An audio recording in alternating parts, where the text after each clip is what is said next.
We are taking a break from our normal programming to enjoy the holidays. But in the meantime, Speculative Sandbox presents the 12 Days of Tropes. Each episode is a secret until you open it, just like a present. And who knows, maybe you'll see one of these tropes fully analyzed with a guest in the future. Can we just acknowledge how awkward elevators are? I'm talking about in general, in real life. You could be walking with a stranger down the hall of a building and everything's fine, and suddenly you get in an elevator together and you become super hyper aware of how close you are. The elevator is a cage, the tone has changed, and everyone just has to keep their wits about them and pretend nothing's weird until the door opens again. Because there are so many things that can happen in an elevator. You can be trapped, for one thing.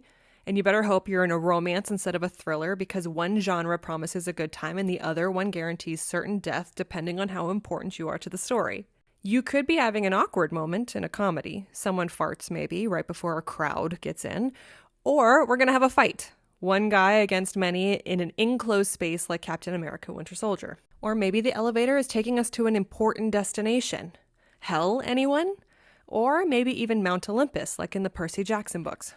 There's a ton of movies about elevators. The 2010 movie Devil is about a group of people who get trapped in an elevator, and one of them is, as the title states, the devil.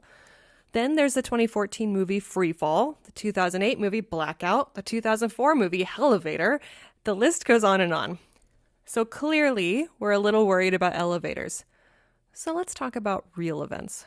An article by the Daily Beast details several horrific deaths, including one where an operator died by electrocution, and one where a woman got caught between the floors when she got stuck in the door.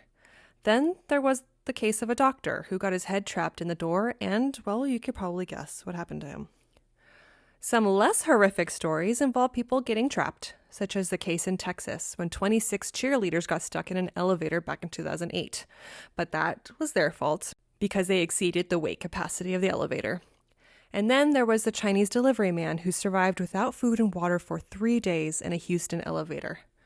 Sadly, what contributed to his delayed rescue was an inability for building security to understand what he was saying.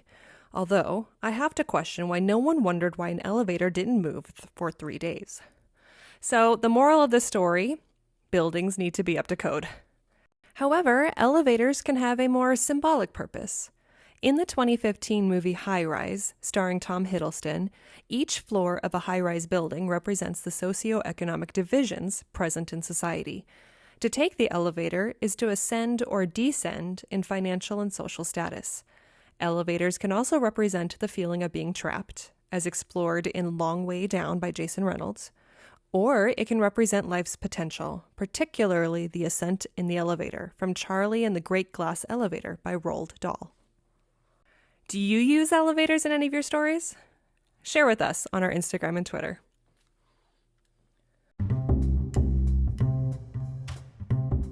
Speculative Sandbox is a volunteer-run podcast that relies on the collaboration of fellow creators like you. Join the conversation and participate in fun polls and questionnaires on TikTok, Instagram, and Twitter. Interested in being in a future episode? Our DMs are open, or you can email speculativesandbox@gmail.com.